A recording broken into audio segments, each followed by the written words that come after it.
One day I'm gonna be everything I wanna be. I don't let it get the most of me. One day I'm gonna be free. I wanna be everything I'm gonna be. My future right in front of me. One day I'm gonna be free. I wanna be free. To let me be free. From the depths of darkness, a voice emerges. A host with a fire burning in his soul. With a heart of steel and a spirit unbroken. He rides on two wheels ready to claim his throne. Amidst the chaos and the thunderous roar, insane wheels rise as a force to be reckoned with. Fueled by the power that only metal can bestow. He takes his stand, refusing to submit. Insane wheels hear his battle cry. Metal and mayhem will never die. Whistlers report and paves his way. More legend in the making, day by day.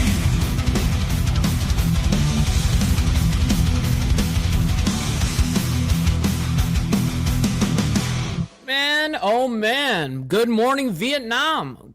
Hopefully everyone's enjoying themselves and their Monday morning so far. Definitely know we are.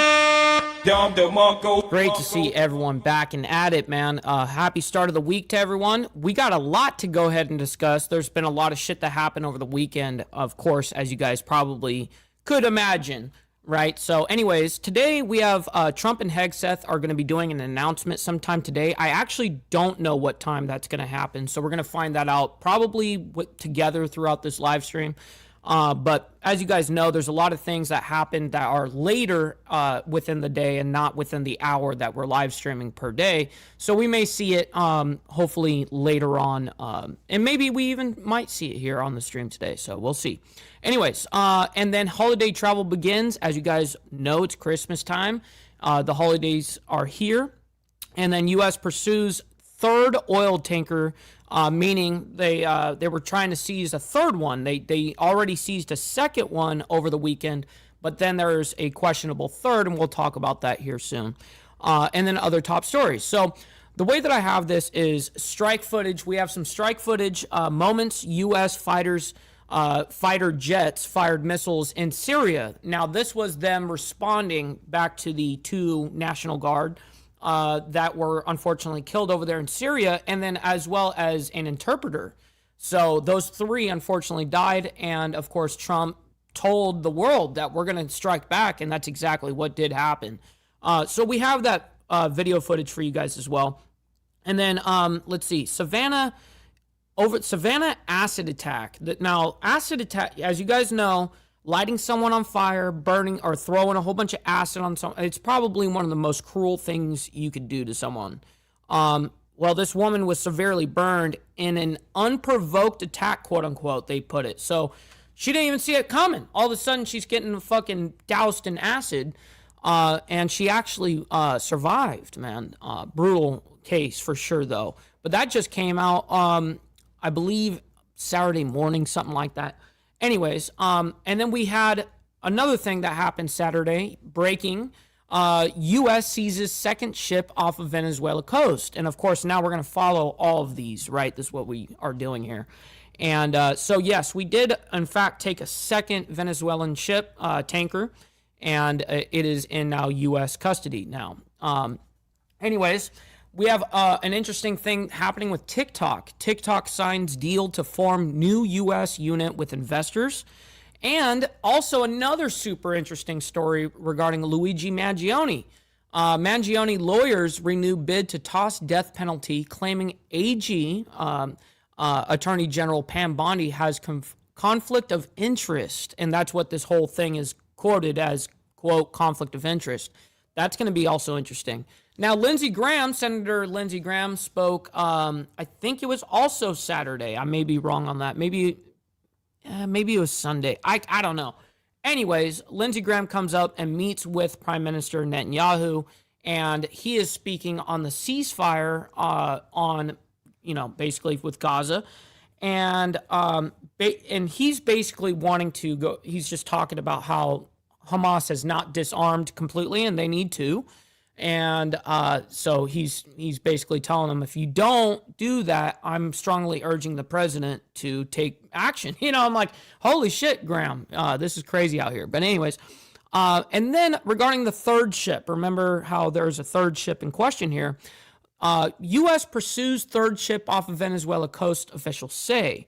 Now, this is 18 hours ago. It says the U.S. Coast Guard was pursuing another sanctioned oil tanker in the Caribbean Sea on Sunday, as President Donald Trump's administration's intensified in targeting of such vessels connected to Venezuelan government. The pursuit of the tanker comes after the U.S. seized a tanker for the second time in less than 2 weeks on Saturday. Right. Okay, so then we have just 2 hours ago, Russian general killed by car bomb in Moscow. Holy shit. And then we have Israeli government spokesperson briefing, and that's usually, where we get to see the, what's her, I forget her name, but she's light on the eyes, you know what I mean? Easy to look at. Anyways, before we get all into it, man, much love, honor, respect to everybody. Thank you all for being here. Let's go ahead and do our call to actions before we get into all these stories. We cram everything into a single hour, so we got to get right to it. So make sure you guys come in and hit that like button, as well as double tap the screen if you're on the vertical side. I very much appreciate you guys, as well as hitting that subscribe button if you guys are new here. This is what we do Monday through Friday.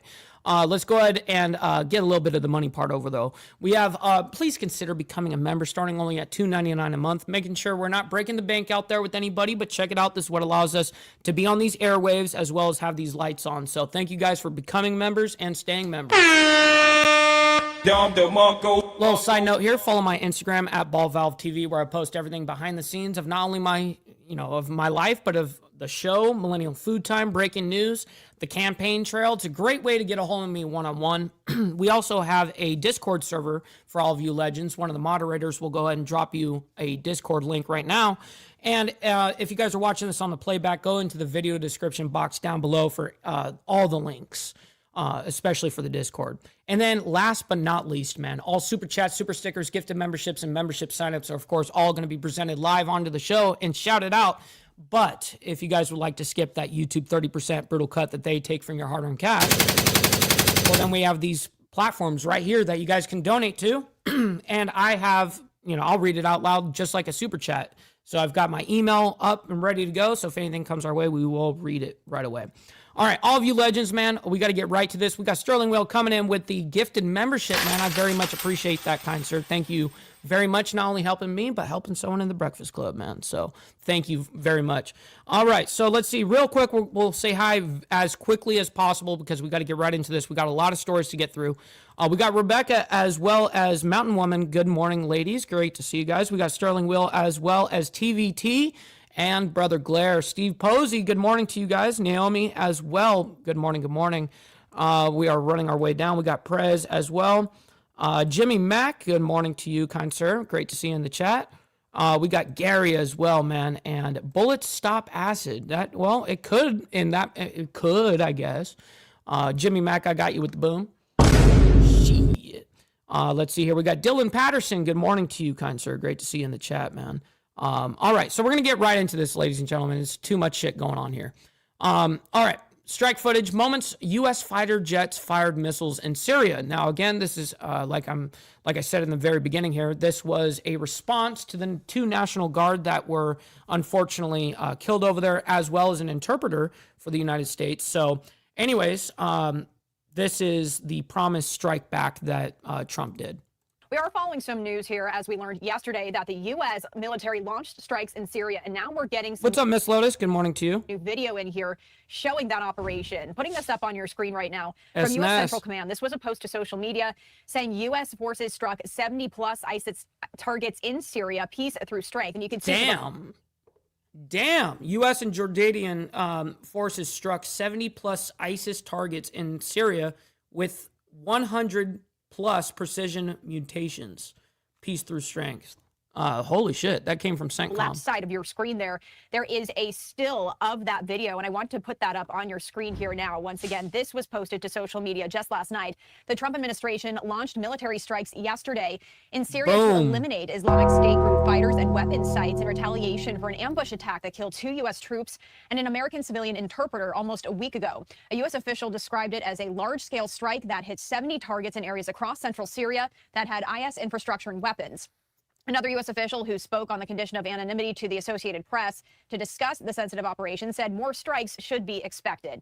The new military operation in Syria comes even as the Trump administration has said it's looking to focus closer to home in the Western Hemisphere, targeting alleged drug smuggling boats in the Caribbean Sea and vowing to keep seizing sanctioned oil tankers as part of the pressure campaign on Venezuela's leader. The U.S. has shifted... What's up, Mark? Good morning to you. Great to see you in the chat. ...significant resources away from the Middle East to further those goals. Its most advanced aircraft carrier arrived in South American waters last month from the Mediterranean Sea. President Trump pledged, quote, very serious retaliation after the shooting in the Syrian desert, for which he blamed... Well, he wasn't fucking around. ...the Islamic State. Those killed were among hundreds of U.S. troops deployed in eastern Syria as part of a coalition fighting the militant group. I also wanted to share this post here on your screen with you from Defense Secretary Pete Hegseth. He says U.S. forces commenced Operation Hawkeye Strike in Syria to eliminate ISIS fighters, infrastructure, and weapon sites in direct... No, just so you know, Dubstep Ghost, this was in Syria. So this happened over the weekend as a retaliation. I think it happened on Friday or Saturday. I can't really remember. I think it was Friday. But nonetheless, yeah, this did happen in Syria. Attack on U.S. forces that occurred on December 13th in Syria. This is not the beginning of a war. It is a declaration of vengeance. The United States of America, under President Trump's leadership, will never hesitate and never relent to... Shit, did Sick Bastard raid us this morning? Shit. Thank you very much for the raid, Sick Bastard. Always appreciate you and your family coming over and hanging out. As we said directly following the savage attack, if you target Americans anywhere in the world, you will spend the rest of your brief, anxious life knowing the United States will hunt you, find you, and ruthlessly kill you. Today, we hunted and we killed our enemies, lots of them, and we will continue. We also heard from President Trump last night in a speech in North Carolina, and he hailed the operation as a, quote, massive strike that took out the, quote, ISIS thugs in Syria who were trying to regroup. Syria's foreign ministry, in a statement on X following the launch of the U.S. strike, said that last week's attack underscores the urgent necessity of strengthening international cooperation to combat terrorism in all its forms, and that Syria is committed to fighting ISIS and ensuring that it has no safe havens on Syrian territory, that will continue to intensify military operations against it wherever it poses. Yes, by the way, Merry Christmas to everybody. And do you guys like the logo at the top? I put the little Santa hat on top of the logo. And it's on here as well. See, actually, you can see it better on the thumbnail. But yes, sir. Merry Christmas to everybody. This is a threat. IS has not said it carried out the attack on the U.S. service members, but the group has claimed responsibility for 2 attacks on Syrian security forces since, one of which killed 4 Syrian soldiers. So once again, as we shared this news here with you last night on Live Now from Fox, we are now just getting in this video that was posted late last night on social media, as we're now getting a glimpse there at some of the footage of that operation. We'll continue to follow this here on Live Now from Fox. We also do have another post here from the White House that my producer just put up that I wanted to share, saying all terrorists who are evil enough to attack Americans are hereby warned. You will be hit harder. Well, yeah, that's for sure. Than you have ever been hit before if you in any way attack or threaten the USA. And that is a quote there from President Donald J. Trump. Well, good job fucking, I mean, listen, man, you don't want the smoke, don't be fucking killing our people. It's very simple. All right, so we're going to move on, though. Savannah acid attack. Woman severely burned in, quote, unprovoked attack. So let's go ahead and read this a little bit. The FBI is seeking security camera footage and help from the public after a woman was doused with acid in Savannah's largest public park. 46-year-old Ashley, which I can't say her last name. I can't even begin to try to pronounce that, remains at the Augusta Burn Center after being attacked on December 10th at random. Mark Tate, an attorney over in Savannah, weighs in on the investigation. Well, I don't really need to hear too much from the attorney, but I definitely want to hear what the fuck happened here. Now, though, I do want to get you right back into some of the top stories that we are covering here, and viewer discretion is advised for some of these photos you're going to see. Good morning, Motobomb. Great to see you in the chat, man. Hopefully you're enjoying your Monday morning so far. New plea from the FBI as they look for the person responsible. Right, hit the like button, everybody. Appreciate you guys. In Savannah, Georgia, that severely injured a woman. Photos provided to the Associated Press and Fox News show the 46-year-old woman in the hospital after suffering extreme burns. The FBI and Savannah police say the victim was returning to her home near Forsyth Park, a 30-acre park in the historic district, when a man wearing dark clothing walked up behind her and poured acid on her.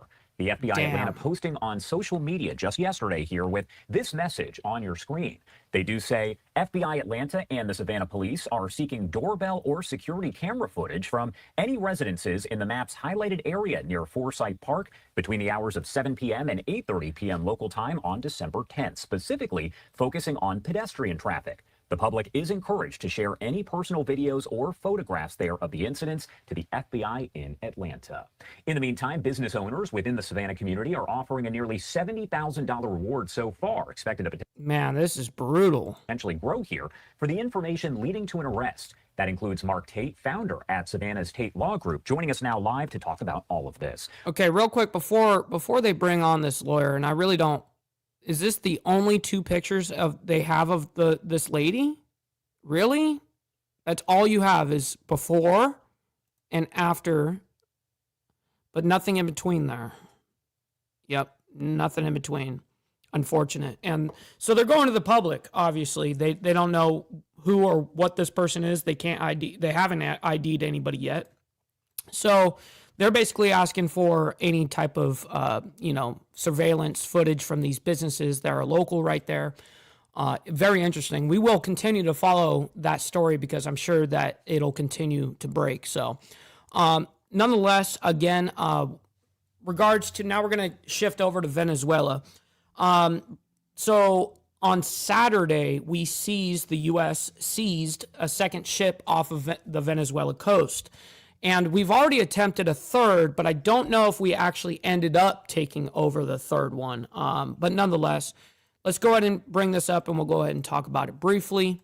Let's go ahead and bring this up. And as well as real quick, before we get into it, let's go ahead and just get the money part over. You know what I mean? All right, just get the money part done. Give me money. Money me. Money now. Me a money needing a lot now. Shit. Also, real quick, I want to give a special shout out. We got Motobomb, and it's his birthday today, man. So happy birthday. Much love, honor, respect to our man right there. All right, let's get right into this. We do, though, have to transition now to some breaking news that's just now coming into our newsroom. I'm going to put up this tweet we have from the Associated Press. They just put out this report a few moments ago saying, breaking, U.S. forces stop a second sanctioned merchant vessel off the coast of Venezuela in international waters, according to U.S. officials. And so we're learning a bit more now, but we do know that U.S. forces today stopped a vessel off the coast of Venezuela for the second time in less than 2 weeks. This as President Trump continues to ramp up pressure on the Venezuelan president, Nicolas Maduro. And we got a Gorilla Piss up in the building. Shout out to my man as well. Great to see you. The move, which was confirmed by 2 U.S. officials who were familiar with the matter, comes just days after President Trump announced a blockade of all sanctioned oil tankers coming in and out of the South American country following the December 10th seizure by American forces of an oil tanker off of the Venezuelan coast. I also want to put up this live vantage point that we have of the White House as we're still continuing to learn a bit more information. We do know that the officials, though, were not authorized to discuss publicly the ongoing operation militarily and spoke underneath the condition of anonymity with the Associated Press. The action, though, was described as, quote, consented boarding, with the tanker stopping voluntarily and allowing U.S. forces to board it, one official said. The Pentagon and the White House have not immediately responded to any requests for comment from the Associated Press, but we do know that President Trump said earlier this month that he announced that the Coast Guard had seized an oil tanker in the Caribbean Sea and the first one, right, vowed that the U.S. would carry out a blockade of Venezuela. Now, you got to remember, again, I've said this on the first seizure of the first tanker, but these are huge tankers. These are not some smaller scale tanker. These are huge. I mean, they're holding like 2 million barrels of oil, and fuck, man, 2 million barrels. Think, that's not 2 million gallons. There's 42 gallons per barrel, so incredible. This all comes as President Trump again has now ratcheted up his rhetoric towards Maduro and warned that the longtime Venezuelan leader's days in power are numbered. So we'll continue to keep you updated with the very latest, but this coming out from the Associated Press. that the U.S. has now stopped a second sanctioned merchant vessel off the coast of Venezuela in international waters. If any other updates or comments come from the White House or the Pentagon, we'll make sure to bring you those updates here on Live Now from Fox. Me too. That's what we do. Shit. All right, so let's go ahead and move on into TikTok. TikTok signs deal to form new U.S. unit with investors.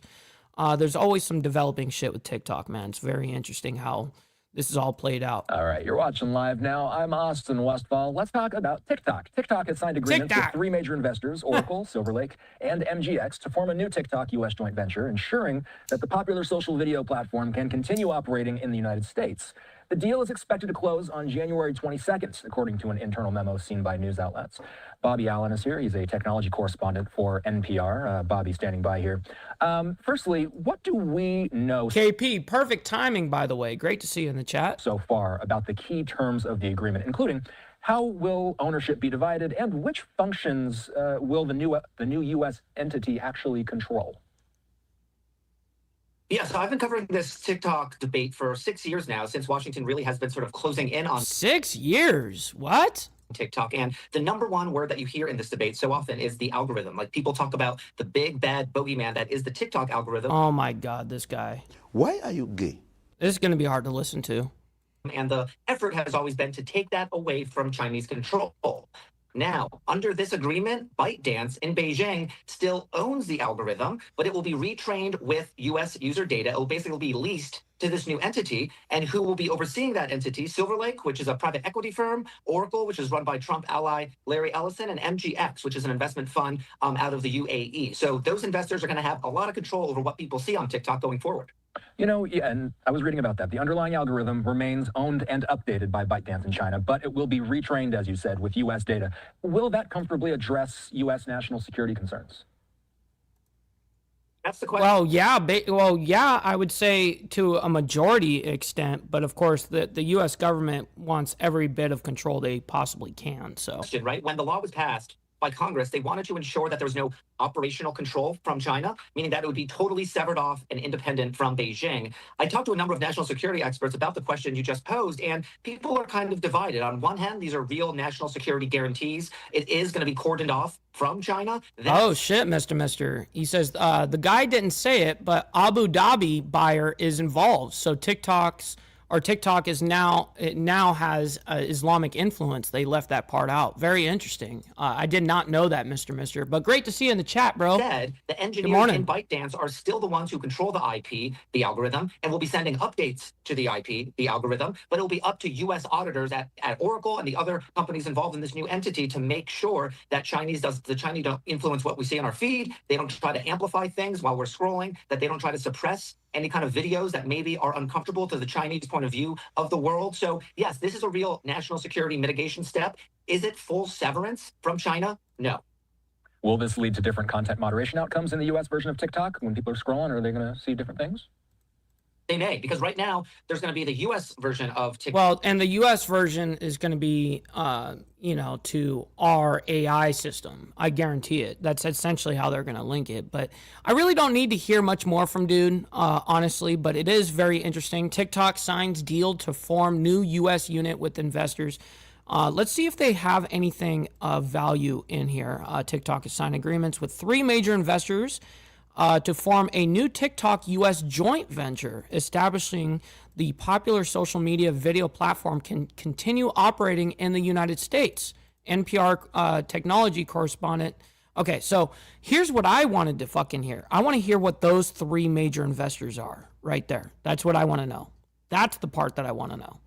All right, so we're going to move on, though, for now. Mangione, his lawyer, has now come out and said that there is a conflict of interest somewhere here. I don't know what exactly, but Mangione lawyers renew bid to toss death penalty, claiming Attorney General Pam Bondi has conflict of interest. Now, if you guys don't remember who Luigi Mangione is the man that killed Brian Thompson, the healthcare CEO. I think that's his name, but nonetheless, the healthcare CEO over there in New York. And so anyways, let's go ahead and bring this up and see what they're trying to propose here, because I really don't know what the quote unquote conflict of interest is. Welcome back into Live Now from Fox. We are turning our attention now to the case against Luigi Mangione, the man accused of killing United Healthcare CEO Brian Thompson. So this last week was week 3 of pretrial hearings that had wrapped up. What we know now is that Mangione's lawyers are contending that Attorney General Pam Bondi's decision to seek the death penalty against him in the killing of Thompson was tainted by her prior work as a lobbyist at a firm that represented the insurer's parent company. Joining us now to break this all down is our good friend here, Lisa Evers with Fox 5 in New York. Oh, they Lisa, actually showed the fucking the piece? I thought it was... Okay, it is. It looks like it is. So this is supposed to be what I heard originally. Now, I may be wrong on this. I don't know. But I originally heard that it was a 3D printed gun. And that's why originally it jammed up. But I also got corrected by a couple of my buddies who are really into firearms as well.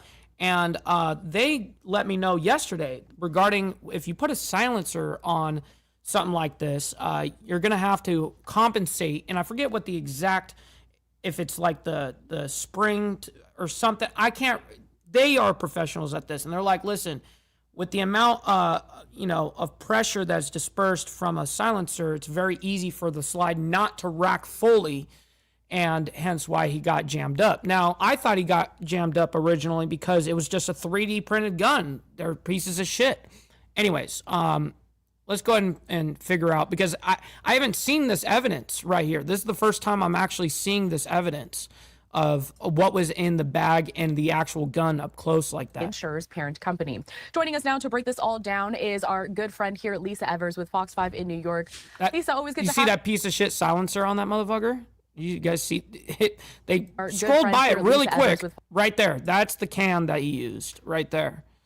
Shit. Fox 5 in New York. Lisa, always good to have you. 3 weeks of a pretrial hearing. There's a lot to get to. Corral, this should really go down. By the way, real quick, make sure you guys hit the like button.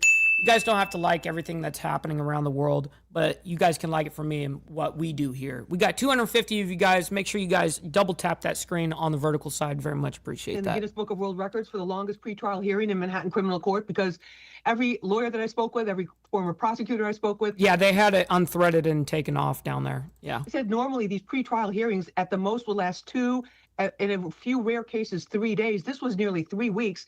And the battle was always the same. The prosecution wanted this backpack that contains vital evidence, the gun, the silencer, magazine clips, his notebook that contains what has been described as his manifesto against Mr. Thompson, against United Healthcare. All of these things admitted. His defense team says, you cannot admit this because this was an illegal bag search. It was unconstitutional, and it should now be it should not be allowed in. So that's what the whole debate is. Now, this is the state case. So what happened was Thursday, things wrapped up. The judge said, okay, here's the schedule moving forward. He gave a timetable throughout the winter months, and then said he will render his decision in the middle of May about whether or not this bag. That's when they approached him at like McDonald's, the original, when they found him. Which is so critical, will be allowed in or be allowed out. Now, prosecutors also have other evidence, but I mean, when you have that backpack evidence, when you have his writings, when you have what the prosecution described as in some of those writings, a very detailed plan for this assassination. You have that ghost gun, that 3D printed gun to match ballistics that were retrieved by NYPD at the actual scene of the shooting. You have, you have all of these things right there to present that to a jury as a slam dunk. So there was just a very bitter fight going on. And at one point during the pretrial hearing, I was in court for most of it. What's up, Tiffany? Good morning to you. Great to see you in the chat.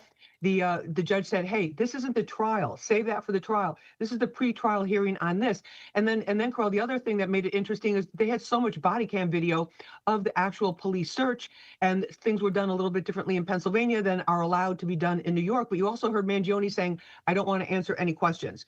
Now, I'm surprised that backpack is actually being used as evidence because I thought that they ended up tripping up the whole thing because he wasn't read his Miranda rights in the first 27 minutes or something ridiculous of, and that is the fault of the arresting officer or whatever the case is. They should have read him his rights right away. But obviously that didn't happen. So, but that got hemmed up because they were trying to figure out if they're going to go ahead and use that in the courtroom. And it looks like they have taken it out and used it as evidence now. His rights were violated, that he was, because of also not being read his Miranda rights until after they had been talking with him for 17 minutes or so. So we'll see what it was very, very clear to everybody that was in that courtroom and everybody that's been following this case, that this judge is really trying to make sure he gives both sides full consideration, full time to present their final submissions to him, which could include written testimony, written statements, or any other evidence to support their contention on the defense side that this backpack, this search was illegal, this whole thing should be thrown out, and the prosecution side that this was absolutely done according to local law in the state of Pennsylvania, and based on this presentation of this fake ID in the state of Pennsylvania in Altoona. And you know, we'll see what the judge decides, but there was no telling, because it was almost like as soon as you're thinking, oh wow, that really supports the prosecution, there would be other testimony where you're going like, wait a minute, this really seems to support the defense. So who knows what the judge will decide at this point. You know, Lisa, most recently there was another... And anything else from here is going to be kind of speculation. I'm sorry, but we're not going to get anything else from this. Let me go ahead and skip through and see if there's any other video or pictures. Nope, there is not. All right, we're going to move on, though. All right, Senator Lindsey Graham meets with Prime Minister Netanyahu, and he talks about the ceasefire over there with Gaza. So let's go ahead and bring this up and talk about it. He's definitely talking about how Hamas needs to be disarmed, and that's his main focus from this conversation. So anyway, so I met with the Prime Minister today. I met with the IDF intelligence officials from Israel. I met with our own military leaders over here, and here's my takeaway. While I celebrate the ceasefire, it was a major accomplishment. Having the hostages brought home was, in its own way, a miracle. 90 days after the ceasefire, Hamas is not disarming, they're rearming. 90 days after the ceasefire, they're consolidating power in Gaza, they're not giving it up. This is a problem. I do not believe it's possible to have a good outcome in Gaza with Hamas still armed. I don't believe he can develop part of Gaza and be successful if Hamas controls the other part of Gaza. So it's imperative we come up with a plan quickly, put Hamas on a time clock, give them a period of time to achieve the goal of disarmament. And if you don't, I would encourage President Trump to unleash Israel to go finish off Hamas. That's tough for our Israeli friends to hear. It's a long, brutal war, but you cannot... What's up, my man Johnny Reno, as well as James in here as well. Good morning to you guys. Great to see you. Not be successful anywhere in the region until you deliver in dealing Hamas out of the future of Gaza and disarming them. So I learned that today. So I am hoping that we can change course before it's too late. The longer this goes with Hamas getting stronger, the worse it will be. I celebrate phase 2 as a good idea. It won't work until Hamas is disarmed. Iran, they're up to no good. We obliterated the Iranian nuclear facilities. We did not build up. Well, Lindsey, it would be them forcing, or, well, if you don't give them up, we're going to blow you up. That's what's essentially going to happen here. So obliterate Iran's desire to have a nuclear weapon. The regime hadn't changed at all. They still want to kill all the Jews, consider America the great Satan, and purify Islam. Are they regenerating their nuclear capability? What's up, Suzette? Are they building more ballistic missiles that could hurt Europe and Israel? I don't know, but there's evidence that suggests they are. I would recommend, if there's credible evidence that Iran is going back into... What's up, Brother Dwayne, as well? Good morning. ...enrichment business at other sites, that they're trying to build more ballistic missiles to terrorize Israel and maybe Europe, that we hit them before they can do that. The one thing I've learned about radical Islam, the only language it understands is force. So I am hopeful we can put Hamas on a time clock. The trend lines in Lebanon are, quite frankly, optimistic. The Lebanese government has decided to call for Hezbollah to disarm. If Hezbollah gave up their heavy weapons, that would be a godsend for Lebanon and the region. If Hezbollah refuses to give up their heavy weapons, down the road we should engage in military operations working with Lebanon, Israel, and the United States, where we fly with Israel, like we did with Iran, to take Hezbollah out. Once you take Hamas and Hezbollah off the table, two proxies of Iran, the likelihood of a Saudi-Israel deal goes up dramatically. I think Lebanon would be a good candidate to expand to Abraham Accords once Hezbollah is dealt with.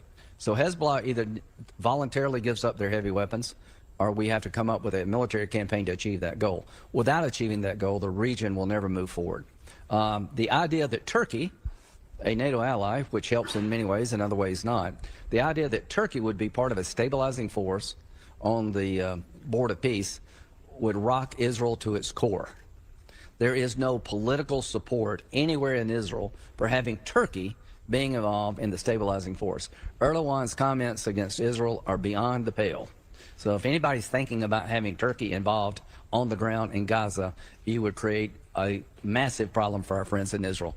Not left, right, it's everybody would have the same view. Questions? Senator Graham, for many years you've been the proponent of Israel. Yeah. What do you think Israel should be doing now to improve its international standing? I think Israel needs to be seen as wanting peace, which they've been willing to not do yet. Engage in. You had 7 Arab countries recognize Israel. Israel's willing to work with their Arab neighbors. They're also willing to fight the neighbors who... What's up, Douglas, over there on the Facebook side? Good morning. Great to see you. Want to kill them. Israel's not the problem. Hamas is the problem. Hezbollah's the problem. Iran's the problem. Have you seen Iran sign any peace deals with anybody? So the evidence is really clear that the Israeli people, through their government, yearn to be part of this region in a productive way. The evidence is clear that Hamas, Hezbollah, and Iran's worst nightmare is for the Arab world to recognize Israel and move forward together. October 7th was designed to stop normalization between Saudi Arabia and Israel. So anybody with a half a brain, Israel is not the impediment to peace in the Mideast. Israel is willing to live in peace with its Arab neighbors. Israel's willing to live in peace, but they will not tolerate those who want a second Holocaust. So I'm here today to tell you that Hamas is not in the peace camp. If you think Hamas is pursuing peace, you should not be allowed to drive anywhere. They're pursuing the destruction of the Jewish state. Iran is in the hands of religious Nazis. That's not the Iranian people, but it is the leadership. Hezbollah has got a lot of American blood on its hands. When you go to Lebanon, you go to Beirut, always go to a memorial to the Marines, 240 plus that were killed by Hezbollah, trying to ensure peace. So if you want peace, deal with the people who do not. Take them out of the game. Get your head out of the sand. There will never be peace in this region until Hamas is finished off militarily and politically. The people of Gaza and the West Bank have a new future available to them only if the radical elements that have been controlling those areas are replaced. If you want peaceful Lebanon, you need to find a way to deal with Hezbollah, because they don't want peace with Israel. They want to destroy Israel. Most people in Lebanon don't want to destroy Israel. So, yeah, go ahead. Senator, you mentioned the Iranian rearmament. Yeah. Do you think Israel should launch another preemptive? I'll leave it up to Bibi, who's going to meet with the president next week. But here's what I'm advocating: hit them as hard as you can, as often as you can, to make sure they can't develop a nuclear weapon to destroy the state of Israel and terrorize the world. Nothing has changed. Is he talking about Iran right there? Changed in terms of desire. The capability of the Iranians to build a weapon has been dramatically. So yes, he is talking about Iran specifically on that. Reduced, but not their desire. The capability of Iran to attack Israel has been reduced, but not their desire. So if you see an effort to regenerate the enrichment program, hit it. If you see an effort to build more ballistic missiles to terrorize Israel that may one day get to Europe, hit it now. To those who want to watch these problems get worse and say you love peace, no, you're just, appeasement does not lead to peace. The Iranian regime, in my view, is a religious theocracy bent on the destruction of Israel, purifying Islam, and attacking America. And nothing's going to change until they change. All right, we're going to leave it at that, because he goes on for the next 10 minutes. Holy shit. Yeah, that's more than enough. Real quick, yes, as Agrillipus says, make sure you guys double tap the screen. We've got over 150 of you guys in here. Make sure you guys do that for me. Listen, you don't have to like the craziness around the world. You can like it for me and what we do here. So, all right, next story here. Breaking. We had over the weekend here, it was actually yesterday that this happened, but this was breaking yesterday. U.S. pursues third ship off of Venezuela coast, officials say. Now, let me go ahead and read this real quick before I do and see if there's anything other. The pursuit of the tanker comes after the U.S. seized a tanker for the second time in less than 2 weeks on Saturday. So that was the second one that we got. Now, this is the third that happened on Sunday, yesterday. So, all right, let's go ahead and bring this up and we'll go ahead and discuss it. All right. But first things first. Always embrace your fuck-ups. You know what I mean? Shit. I'm just saying you should always embrace that. Don't beat yourself up over past mistakes. You are going to fuck up again in the future. quite possibly in a most spectacular fashion. Why worry about yesterday's fuck-ups when you have tomorrow's fuck-ups to look forward to? You are a fuck-up, and fucking up is part of your growth process. Embrace the process. Embrace the process. All right, we're moving on. Let's go.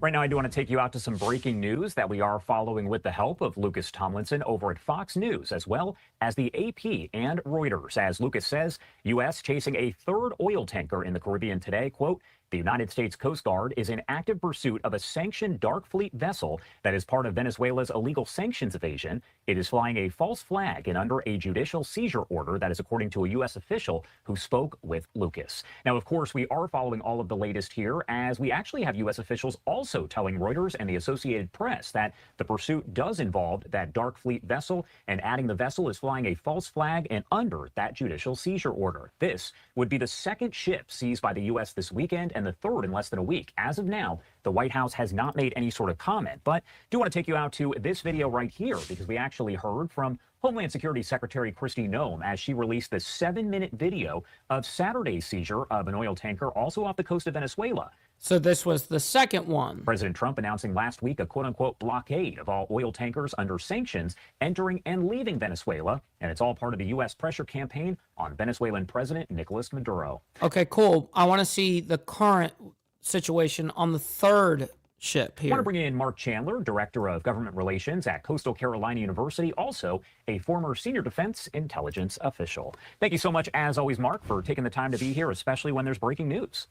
You're welcome, Josh, and good afternoon. Good afternoon. Well, the first question, a big one here, what is the significance of all of this? Because we had that first seizure, technically the second seizure yesterday, and now we have the second seizure of the weekend potentially here as yet another, meaning the third, oil tanker there is being pursued.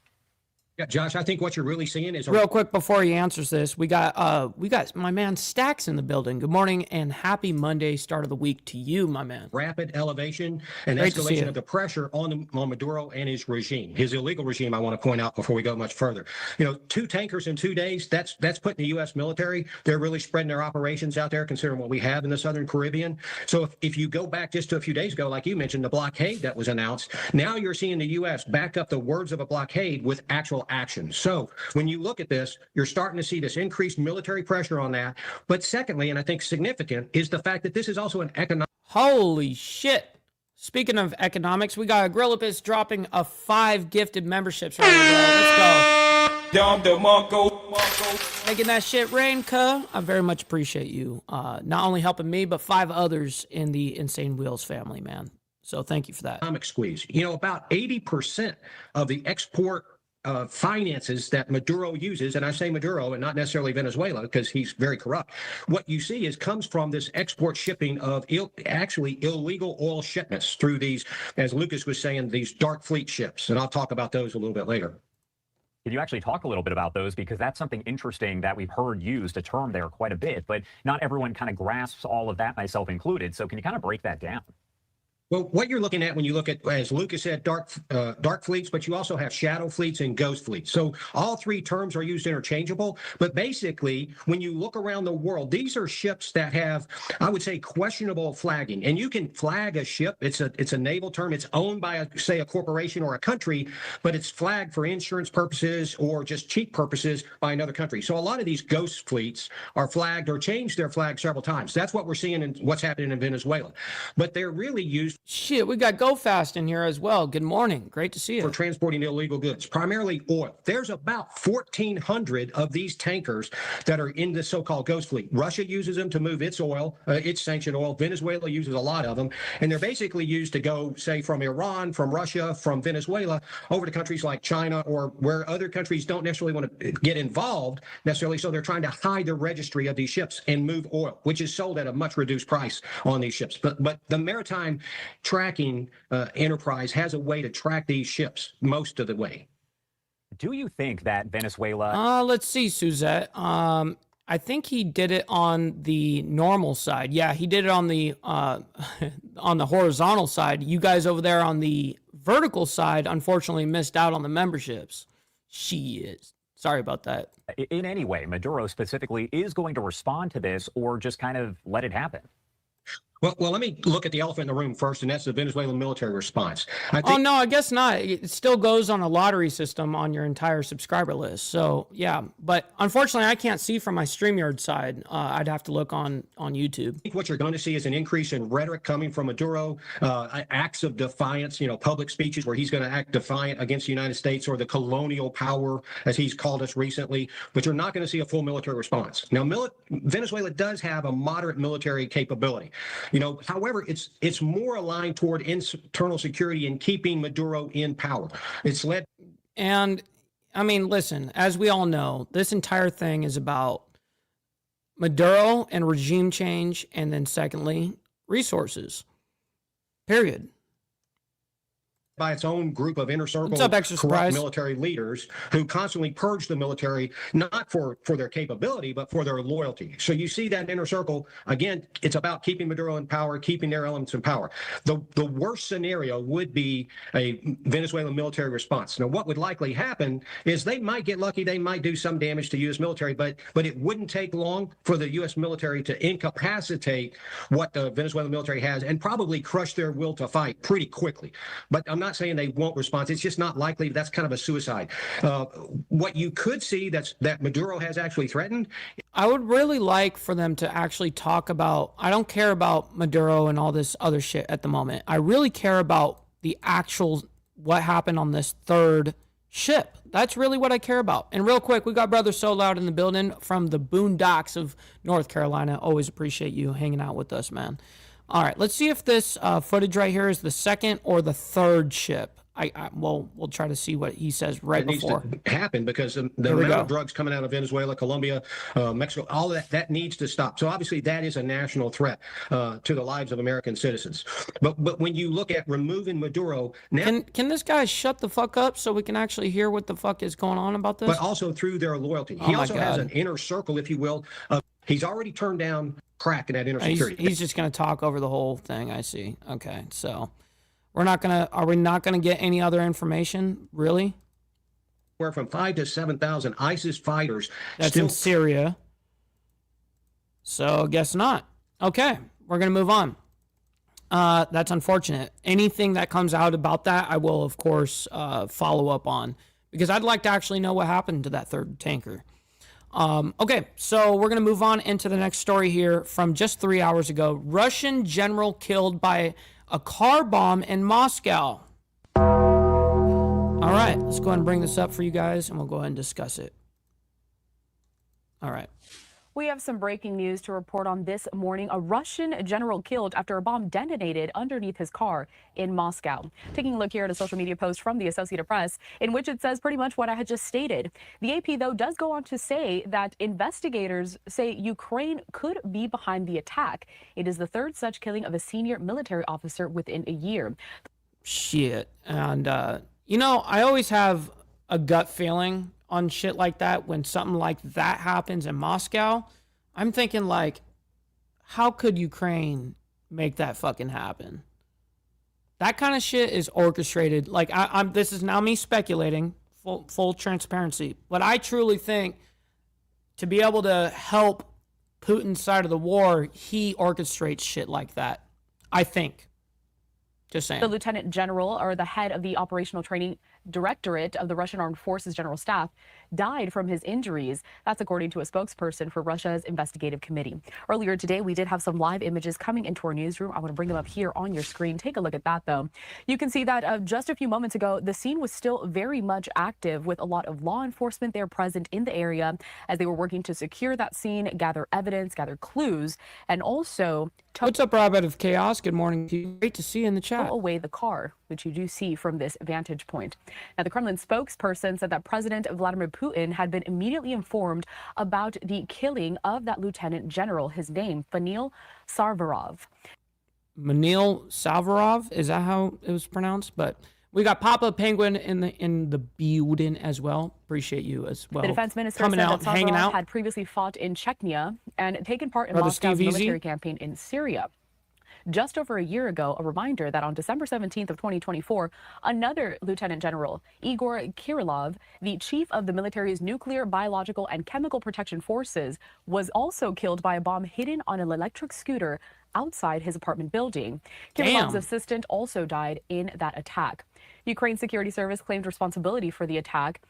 Now, another man was quickly arrested and charged with killing Kirillov about a year ago on behalf of the Ukrainian security service. Russian President Vladimir Putin described that killing as a, quote, major blunder by Russia's security agencies, noting they should learn from it and improve their efficiency. But then in April, another senior Russian military officer, another lieutenant general, a deputy head of the main operational department in the general staff, was killed by an explosive device placed in his car parked near to his apartment building just outside of Moscow. A suspected perpetrator was quickly arrested in that as well. Moscow has also blamed Ukraine for several bombings and other attacks in Russia. But this one, the latest one, happening early on this Monday morning over in Moscow. And there is the scene of that car in which the bomb detonated from underneath there, killing that Russian general. Again, that lieutenant general. That's crazy, bro. What a crazy display. Was the head of the Operational Training Directorate of the Russian Armed Forces General Staff. He died from his injuries. That's all right. So apparently, Russian general killed by car bomb in Moscow. Man, that's pretty radical. All right, we're going to move on. Trump appoints Landry as special envoy to Greenland. Let's go ahead and bring this up, and we'll go and talk about it. Here we go. And this just came out an hour ago. We do have some news that we want to get to right now. And it's a very quick segment. And that takes us to Louisiana. This is a live look right here as we're taking a live look from Baton Rouge, Louisiana, as President Trump has named Louisiana Governor Landry as Greenland's special envoy, making that announcement Sunday, reigniting Danish and Greenlandic alarm over Washington's plan for the Arctic island. Now, President Trump has said several times over the years that Greenland, which is a Danish territory, is now largely self-governing, but should become part of the U.S., citing security reasons and an interest in the island's mineral resources. Governor Landry has praised that idea, and we did want to share a little bit more with you as President Trump has announced that Louisiana Governor Jeff Landry will be the special envoy to Greenland. A little bit more information right here as we continue to follow this. I didn't do it at all today, Jimmy Mack. I haven't done it at all today. What are you talking about? The Danish foreign minister now responding today, saying that he would summon the U.S. ambassador to Copenhagen, adding that he had been particularly upset by Governor Landry's support of President Trump's aim of making Greenland part of the United States. Greenland's prime minister reiterated that the island would decide its own future. Meanwhile, President Trump shared this right here, saying, I am pleased to announce that I am appointing the great governor of Louisiana, Jeff Landry, as the United States special envoy to Greenland. Jeff understands how essential Greenland is to our national security and will strongly advance our country's interests for the safety, security, and survival of our allies and indeed the world. Congratulations, Jeff. And Governor Landry also responding on social media saying, thank you, President Trump. It's an honor to serve you in this volunteer position to make Greenland a part of the U.S. This in no way affects my position as governor of Louisiana. So any further developments, we, of course, will share that with you. Greenland and Denmark, though, have consistently rejected the idea of Greenland becoming part of the United States. Yeah, but a lot of Greenlanders were in support of it, I heard. I mean, that may be, I don't know. I'm not actually there. But from the general consensus of what I found from the people that spoke out, at least, about it from Greenland, they were all about it. They're like, fuck yeah, we want that funding. Let's get it. States. And officials saying, I am deeply upset by this appointment of a special envoy, and I am particularly upset by his statements, which we find completely unacceptable. So any additional information, we, of course, will bring that to you, but we did want to share the Yeah, and of course, anything that comes out, in between, this week, of course, we're going to present. We're going to follow all of these stories. That's what we do over here. So Anyways, listen up. That is my time. I can't thank each and every single one of you guys enough. Make sure you guys hit that like button on the way out, as well as double tap that screen. Very much appreciate you guys. All right, so we're going to raid our buddy Black Dragon, so make sure you guys stick around for that. Let them know we're coming through with the Mike Ball raid. Until tomorrow morning for more of the world's madness. Much love, honor, respect, everybody. We'll see you guys very soon. And God bless everyone. Take care of it. And happy and Merry Christmas and happy holidays and all that shit. And Happy New Year as well. So we'll see you guys very soon. Much love.